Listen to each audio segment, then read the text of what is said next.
കണ്ണൂർ തളിപ്പറമ്പിൽ വാഹനാപകടത്തിൽ 2 യുവാക്കൾ മരിച്ചു. ചെറുകുന്ന് സ്വദേശികളായ ജോയൽ, ജോമോൻ എന്നിവരാണ് മരിച്ചത്. നിർത്തിയിട്ട കാറിന് പിന്നിൽ ഇവർ സഞ്ചരിച്ചിരുന്ന ബൈക്ക് ഇടിച്ചാണ് അപകടം ഉണ്ടായത്. പുലർച്ചെ 1:30 ദേശീയപാതയിലായിരുന്നു അപകടം. വിവരങ്ങളുമായി ശ്രീജിത്ത് ചേരുന്നുണ്ട്. ശ്രീജിത്ത്, വിവരങ്ങൾ.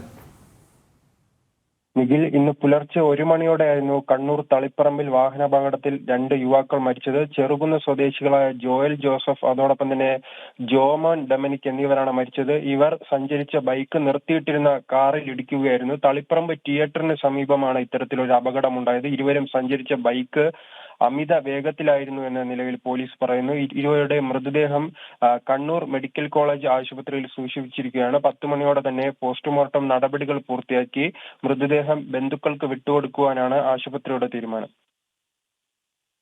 കണ്ണൂരിൽ വാഹനാപകടത്തിൽ 2 യുവാക്കൾ മരിച്ചു. നിർത്തിയിട്ട വാഹനത്തിന് പിന്നിൽ ബൈക്ക് ഇടിക്കുകയായിരുന്നു. വിവരങ്ങൾ നൽകുകയായിരുന്നു ശ്രീജിത്ത്.